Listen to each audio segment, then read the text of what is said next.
Sean todos bienvenidos a una nueva palabra de consuelo, la cual se encuentra en Hebreos capítulo 13, versos 20 y 21.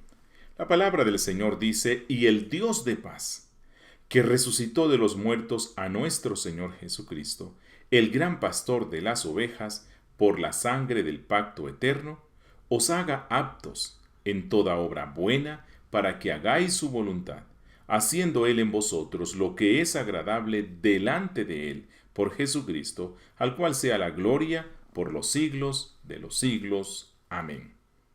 Mis hermanos, estamos hablando acerca de cómo es que Dios se ha convertido en nuestro Dios de paz. Y quiero que observemos el particular oficio que Cristo sostuvo cuando el Dios de paz lo levantó de entre los muertos. La Biblia habla de esto llamándole el gran pastor de las ovejas. Y notemos que no se trata del pastor de las ovejas, sino del gran pastor de las ovejas. Y esto es muy significativo para los lectores originales porque ellos conocían bien el Antiguo Testamento. Ese gran pastor es aquel que fue prometido en muchos pasajes del Antiguo Testamento. Por ejemplo, la Biblia dice, como pastor apacentará a su rebaño, en sus brazos llevará a los corderos y en su seno los llevará. Pastoreará suavemente a las recién paridas. Isaías 40, versículo 11. Además, el Antiguo Testamento había dicho, y levantaré sobre ellas a un pastor, y él las apacentará, a mi siervo David. Él las apacentará, y él les será por pastor. Ezequiel capítulo 34, versículo 23. El objeto de la fe y la esperanza de la iglesia viene desde el principio, desde el Antiguo Testamento. En las manos de nuestro bendito Redentor, Dios puso a su rebaño para ser justificados y santificados por Él. Y que sea debidamente reconocido que un pastor no es el señor del rebaño, sino un siervo que se hace a cargo y cuida de él. En Juan 17:6, Cristo, orando al Padre, Él dice, tuyos eran, y me los diste. Así que Cristo es el pastor de las ovejas y no de los lobos. Lucas 10:3. O de los cabritos. Mateo 25:32. Porque Él no ha recibido el encargo de Dios para salvarlos. Y creo que esto nos lleva a ver cómo la verdad fundamental de la redención particular se encuentra presente en casi todas las páginas de la Escritura. Hay 3 pasajes en el Nuevo Testamento donde Cristo es visto en este carácter particular. En Juan 10:11, Él es el buen pastor. En la muerte, Él es el gran pastor y en la resurrección.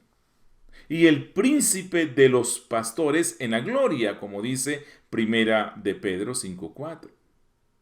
El gran pastor de las ovejas. Este es un título que llama la atención sobre la excelencia de la persona de Cristo, mientras que el príncipe de los pastores enfatiza la superioridad de Cristo sobre todos los subpastores o pastores del rebaño, los cuales reciben su autoridad de él. Mis hermanos, cuán celosamente el Espíritu Santo guardaba la gloria de Cristo en cada punto. Él no solo es el pastor, sino el gran pastor, así como Él no es solo el sumo sacerdote, sino el gran sumo sacerdote, como dice Hebreos 4:14. Él no es solo el rey, sino el rey de reyes. Pero nuestro texto también menciona aquí algo que es importantísimo. Dice, por la sangre del pacto eterno.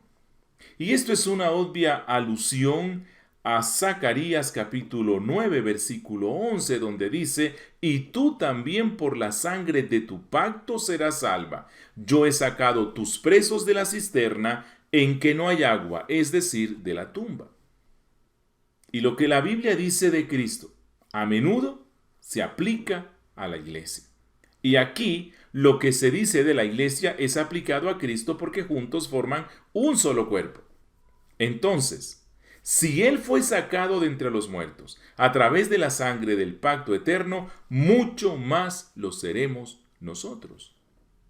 Al decir que Dios resucitó de entre los muertos al gran pastor de las ovejas, da a entender que Él fue levantado de la muerte no como una persona privada o particular, sino como el representante federal de su pueblo.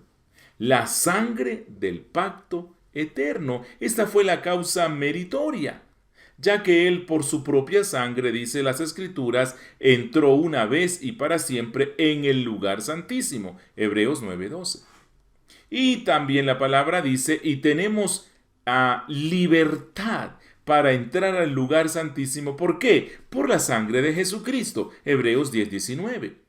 De tal manera que es según el valor infinito de su sangre expiatoria que tanto el pastor como las ovejas salen de la tumba. Así como Cristo y su pueblo fue llevado a la muerte por la sentencia de la ley divina, también fue restaurado por el administrador de esa ley, y todo esto de acuerdo al pacto que habían hecho desde antes de la fundación del mundo entre el Padre y el Hijo, con el fin de salvar a su pueblo. Y esto le da un significado adicional al título oficial usado al principio de este versículo. Recordemos que Dios fue llamado el Dios de paz. ¿Por qué? Porque Él hizo un pacto de paz con el mediador, acerca del cual leemos en Zacarías capítulo 6, versículo 13, y consejo de paz habrá entre ambos. Y en otra parte, pero no se apartará de ti mi misericordia, ni el pacto de mi paz se quebrantará. Isaías 54:10. Los comentaristas bíblicos están divididos en cuanto a si la cláusula final de nuestro versículo se refiere a ese pacto eterno entre Dios y el mediador que ya hemos denominado el consejo eterno de redención, o si se refiere al nuevo pacto, como en Mateo 26:28. Personalmente, creemos que los dos están incluidos.